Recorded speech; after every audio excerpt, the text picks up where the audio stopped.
Et pour nous éclairer sur ce sujet, nous avons le plaisir de recevoir Monsieur Philippe Béchat, président des Éconoclastes et rédacteur en chef de la Bourse au quotidien. Merci d'avoir accepté notre invitation. Alors, c'est la 4e multinationale à annoncer ce ralentissement de son économie, notamment à cause surtout en Chine, en fait, après Ford, Hyundai et Nissan. Est-ce que on peut comprendre, voilà, le fait qu'aujourd'hui Apple fait trembler les bourses, notamment Wall Street? Oui, c'est un emblème, c'est le symbole. Ce profit warning est brutal, mais n'est pas une surprise totale, puisque on avait déjà des doutes depuis la période, vous savez, du Thanksgiving, du Cyber Monday, cette période où on a le pic de commandes de matériel électronique, et on avait déjà des échos qui n'étaient pas favorables en provenance d'Apple. Mais ce qui avait rassuré tout le monde, c'est que les marges sur les dernières générations d'iPhone, notamment 10 et iPhone XS, les marges sont tellement fortes que ça compensait une baisse des ventes qu'on avait déjà observée. Autrement dit, on s'était dit Apple devient une véritable société qui fabrique des produits de luxe. Donc c'est d'abord la marge, et les volumes apparaissent aujourd'hui moins prioritaires. Or là, le profit warning fait état d'une baisse de 8 à 9% des ventes par rapport aux estimations. Et il est très rare que Apple se plante à 2-3% près, oui, à 9% non. Voilà, donc c'est un fait tout à fait nouveau, et c'est un des premiers profit warning émis par Apple pratiquement depuis le début du XXIe siècle. Alors, Apple donc a revu à la baisse ses prévisions. Il y a plusieurs causes. En tout cas, c'est ce que a annoncé le dirigeant de la firme américaine. Une concurrence, tout d'abord, qui est très importante sur le marché de la téléphonie mobile. Et puis, il se dit être victime du contexte économique de cette guerre commerciale entre la Chine et les États-Unis.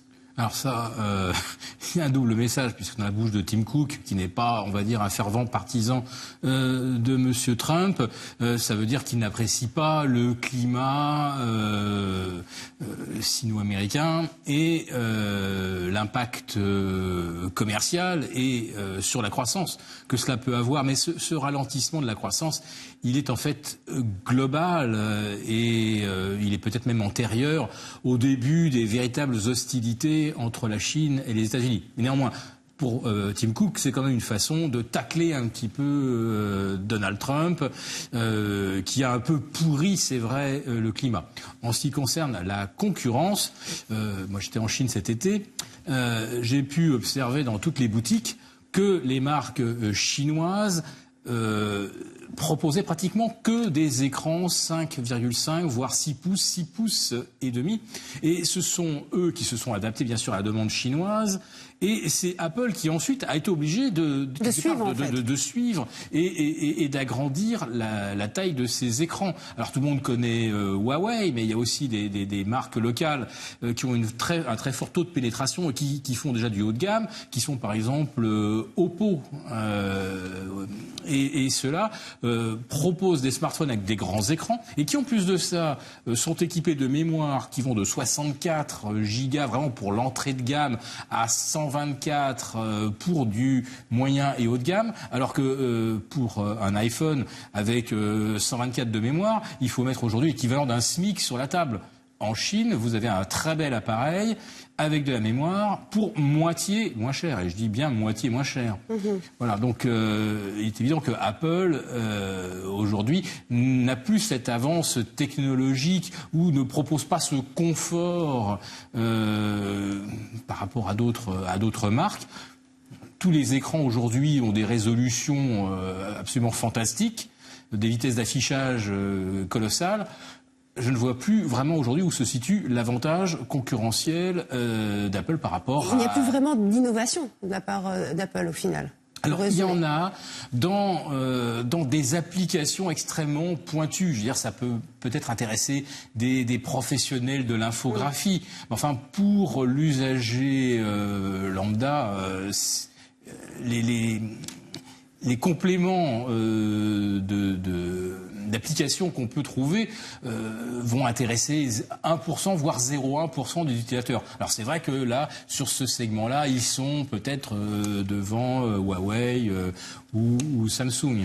Alors, pour revenir justement à ces déclarations et cette cause, qu'on parle de ce conflit commercial sino-américain, est-ce que vous avez l'impression qu'aujourd'hui, au final, les firmes américaines sont en train de payer un petit peu les dérives de Donald Trump dans ses propos? Les dérives, il s'agit pour lui d'une stratégie complètement assumée.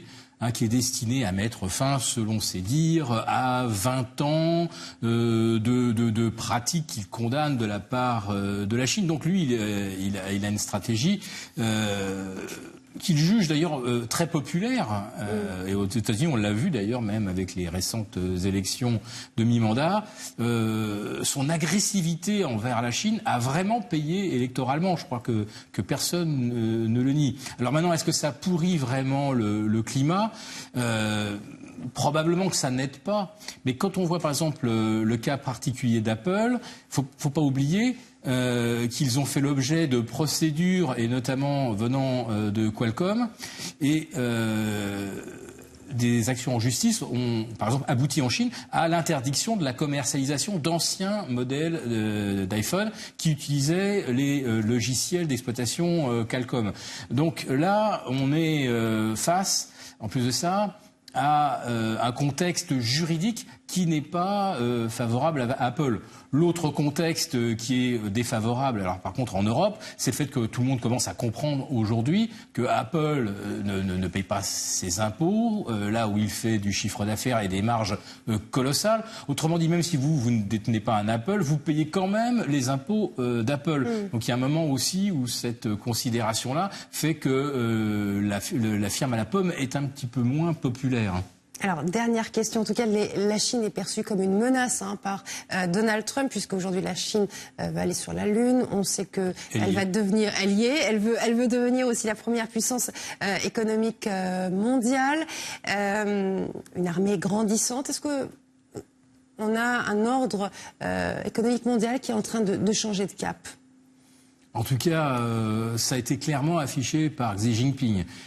Lors de son premier mandat, on va dire que l'attitude était plutôt plus ou moins de jouer la modestie. Nous allons vers une transition. Puis là, d'un seul coup, avec son second mandat et ses pouvoirs étendus, là, on va dire que là, il affiche la couleur. La Chine sera numéro 1 à l'horizon 2030.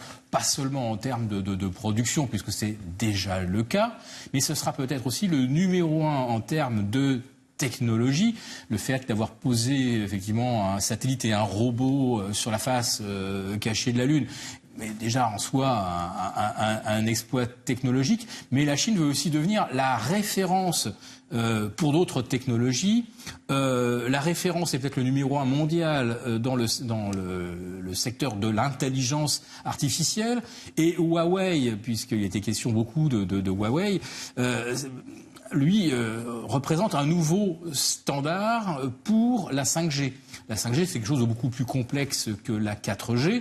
Et aujourd'hui, pour contrer la technologie Huawei et sa pénétration technologique, les États-Unis accusent Huawei de potentiellement pouvoir espionner les communications. Alors ce qui est très bien, c'est qu'ils n'avancent aucune preuve concrète aux États-Unis.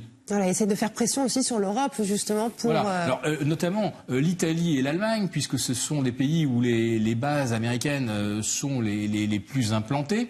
Et oui, évidemment, soupçon de possibilité d'espionnage des communications. Alors, prendriez-vous le risque ? Sauf que là, on n'avance pas de preuves. C'est juste une espèce de principe de précaution qui n'est autre que le faux-nez d'un protectionnisme, alors qui s'étend même, on l'a vu, à l'Australie, voire au Canada, qui n'adopterait pas la technologie Huawei, non pas en tant que smartphone, mais en tant que réseau 5G. Oui. Voilà.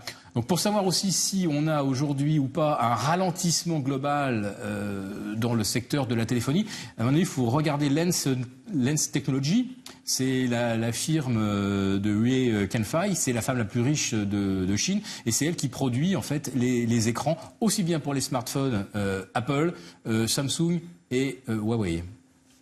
Très bien. En tout cas, merci beaucoup, Monsieur Philippe Béchat, d'avoir été avec nous. Je le rappelle, vous êtes président des Éconoclastes et rédacteur en chef de La Bourse au quotidien. Merci.